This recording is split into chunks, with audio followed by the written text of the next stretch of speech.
یہ 20 نومبر 1979 کو منگل کی ایک سہانی صبح تھی۔ اسلامی سال کا پہلا دن تھا، یعنی یکم محرم الحرام۔ دنیا بھر میں مسلمانوں کے لیے مقدس ترین مقام حرم کعبہ میں امام شیخ عبداللہ بن سبیل نے دل نشین قرات کے بعد نماز فجر کا سلام پھیرا ہی تھا کہ چند آدمیوں نے امام صاحب کو گھیرے میں لے لیا اور ان میں سے کچھ لاؤڈ سپیکر پر قابض ہو گئے۔ اس وقت حرم شریف میں ہزاروں کے قریب نمازی موجود تھے۔ حرم شریف کے ان حملہ آوروں کا سرغنہ 27 سالہ محمد بن عبداللہ قحطانی تھا، جس نے 4 سال تک مکہ یونیورسٹی میں اسلامی قانون کی تعلیم حاصل کی ہوئی تھی۔ اس کا دست راست جہیمان بن سیف العتیبہ تھا۔ جہیمان کا تعلق ایک بدو قبیلے سے تھا اور سعودی عرب کے معروف عالم دین عبدالعزیز بن باز کی تعلیمات سے نہایت متاثر تھا۔ اس نے عبدالعزیز بن باز کی قائم کی ہوئی سلفی جماعت میں شمولیت اختیار کی، جس کا مقصد سعودی عرب میں اسلام کی اصل شکل برقرار رکھنا تھا۔ جہیمان کی شدت پسندی وقت کے ساتھ ساتھ بڑھتی چلی گئی تھی، جس کے باعث 1978 میں سعودی حکومت نے اسے کچھ ساتھیوں سمیت حراست میں بھی لیا تھا،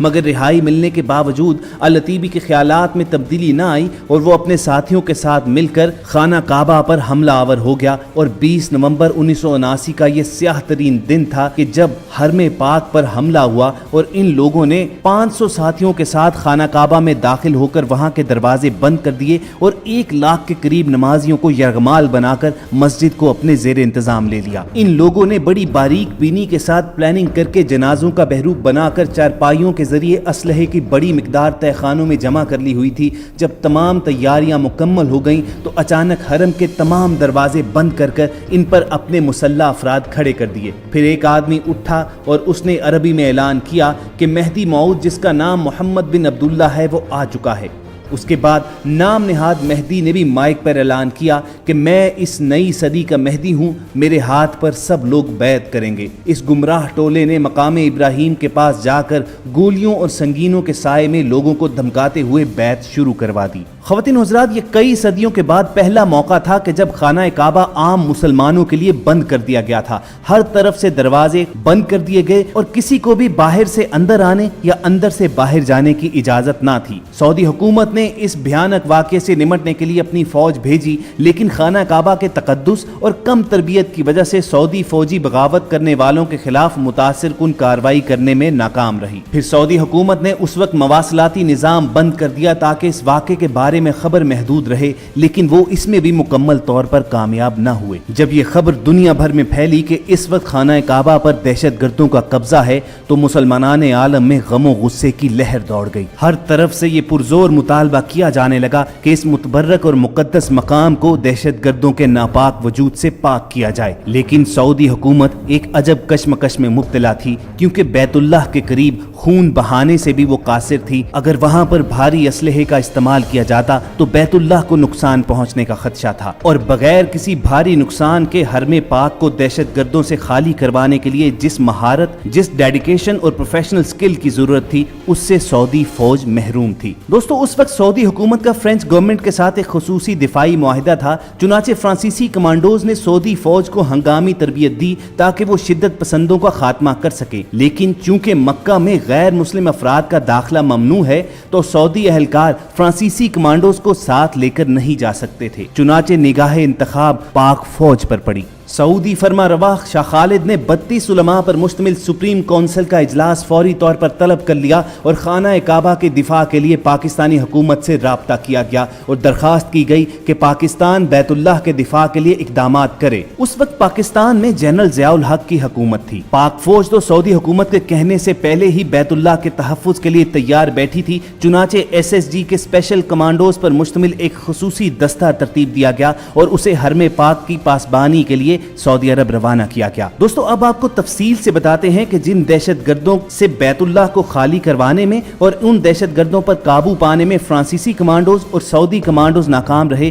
ان پر پاک فوج کے شاہینوں نے کس طرح قابو پایا اور بیت اللہ کو ان دہشت گردوں کے ناپاک وجود سے کس طرح پاک کروایا، اور پوری دنیا میں یہ واضح پیغام بھیج دیا کہ جب بھی خانہ کعبہ پر کوئی میلی نگاہ ڈالے گا تو پاک فوج بغیر کچھ سوچے سمجھے، خطرات کی پرواہ کیے بغیر، نتائج کو کو سامنے رکھے بغیر خانہ کعبہ کی طرف چل پڑے گی۔ لیکن پیشتر اس کے کہ ہم تفصیلات میں جائیں، آپ سے ایک گزارش کرنی ہے کہ آپ ریڈ بٹن پر کلک کر کے اور بیل آئیکن کو پریس کر کے ہم سب کے سبسکرائبر بننا مت بھولیے، تاکہ ایسی تاریخی، معلوماتی اور اسلامی ویڈیوز آپ کی روزمرہ زندگی کا حصہ بنی رہیں۔ خواتین و حضرات، خانہ کعبہ پر حملے کی خبر جب پاکستان میں پہنچی تھی تو اسلام آباد میں امریکی سفارت خانے پر لوگوں نے حملہ کر دیا، کیونکہ لوگ یہ سمجھ رہے تھے کہ یہ امریکہ اور یہودیوں کی سازش ہے کہ بیت اللہ جیسی پاک اور مقدس جگہ پر دہشت گرد داخل ہوئے۔ حالات جب اس قدر سنگین تھے کہ کئی ملکوں کے درمیان اس بنا پر جنگ چھڑ سکتی تھی، تو پاک فوج کے SSG کمانڈوز پر مشتمل ایک دستے کو سعودی عرب بھجوایا گیا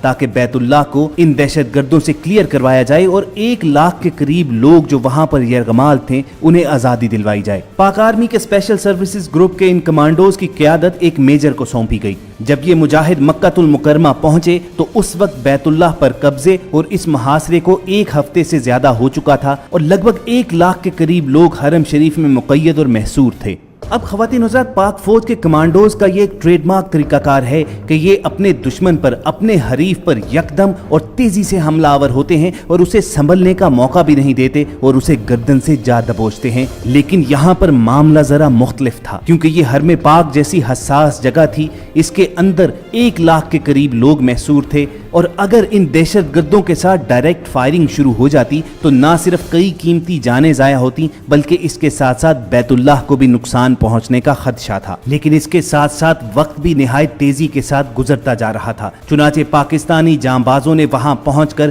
فوری پلاننگ شروع کر دی۔ کیمراز کی مدد سے اس سارے ایریا کا جائزہ لیا گیا کہ جہاں دہشت گرد دندناتے پھر رہے تھے، اور انہوں نے اپنے مسلح گارڈز حرم پاک کے دروازوں پر تعینات کر لیے ہوئے تھے۔ پھر دوستو، SSG کمانڈوز کے دستے کے اس لیڈر میجر کے ذہن میں ایک عجیب ترکیب آئی۔ اس میجر نے سب سے پہلے اپنے جانبازوں کو بلایا اور ان سے خون پر حلف لیا کہ وہ بیت اللہ کے تحفظ کے لیے اپنی جان تک کی بازی لگا دیں گے۔ اب بھلا یہ حلف دینے میں کس مسلمان کو تامل ہو سکتا تھا؟ چنانچہ SSG کے تمام کمانڈوز نے بخوشی اور اسے ایک سعادت سمجھتے ہوئے یہ حلف دے دیا کہ اگر خانہ کعبہ کی طرف کوئی بڑھا تو وہ سینہ سپر ہو جائیں گے، اپنے سینے پر گولیاں کھائیں گے، مگر بیت اللہ کو کوئی نقصان پہنچنے نہیں دیں گے۔ اس کے بعد کمانڈوز کے اس دستے کے لیڈر میجر نے اپنا رخ سعودی حکام کی جانب موڑا اور ان سے درخواست کی کہ مسجد الحرام کے صحن میں پانی چھوڑ دیا جائے۔ تمام لوگ حیران تھے کہ یہ کس قسم کی پلاننگ ہے کہ دہشت گردوں پر پانی کے ذریعے قابو پایا جائے گا۔ میجر نے اس پر بھی بس نہ کی بلکہ سعودی بادشاہ سے ہیلی کاپٹر کے ذریعے SSG کمانڈوز کو مسجد کے صحن میں اتارنے کی اجازت طلب کی۔ اب اگر آپ جانتے ہوں تو کعبہ کے پاس نو فلائی زون ہے، کوئی بھی چیز کعبہ کے اوپر فلائی نہیں کرتی ہے، مگر کچھ دیر تامل کے بعد اس کی بھی شاہ خالد نے اجازت دے دی۔ خواتین و حضرات، اس کے بعد اصل ایکشن شروع ہوا۔ پاک فوج کے اسپیشل سروسز گروپ کے مشہور زمانہ کمانڈوز کو صحن کعبہ میں ہیلی کاپٹر کے ذریعے اتارا جانے لگا۔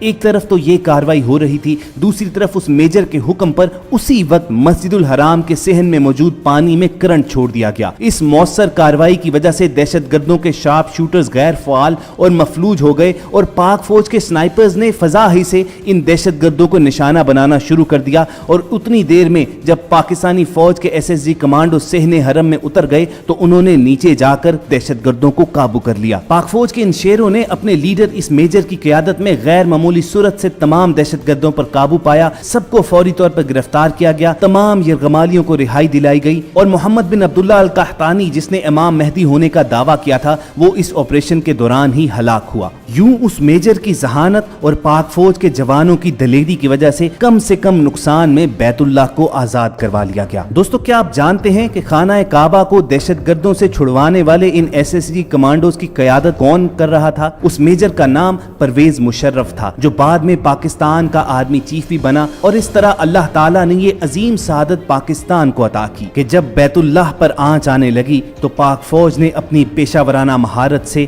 نہ صرف بیت اللہ کو آزاد کروایا بلکہ دنیا بھر میں اپنی سکلز کی دھاک مٹھا دی۔ ان حملہ آوروں کے لیڈر جہیمان العتیبی سمیت 60 سے زیادہ شدت پسندوں کو حراست میں لے لیا گیا اور بعد میں جنوری 1980 میں ان سب کو سزائے موت سنا دی گئی۔ اس 2 ہفتے تک جاری رہنے والے محاصرے کی وجہ سے مسجد الحرام کی عمارت کو تو کچھ نقصان پہنچا، مگر خانہ خانہ کعبہ مکمل طور پر محفوظ رہا۔ میجر پرویز مشرف اور پاک فوج کے SSG کمانڈوز کی ذہانت اور دلیری کی وجہ سے پاک فوج کا مرتبہ و مقام دنیا بھر میں بلند ہوا اور دشمنان اسلام خصوصاً اسرائیل اور امریکہ کو یہ واضح پیغام چلا گیا کہ اگر بیت اللہ کی طرف رخ کیا تو آپ کا مقابلہ صرف سعودی حکومت سے نہیں بلکہ پاک فوج سے ہوگا۔ خواتین و حضرات، یہ اسی واقعے کی بدولت تھا کہ سعودی حکام عمر بھر جنرل ضیاء الحق اور جنرل پرویز مشرف کی عزت کرتے رہے، اور جب بھی یہ دونوں حضرات سعودی عرب کا دورہ کرتے تو انہیں خصوصی احترام اور خصوصی پروٹوکول دیا جاتا۔ مگر بہرحال یہ کارنامہ شخصیات سے بالا تر تھا،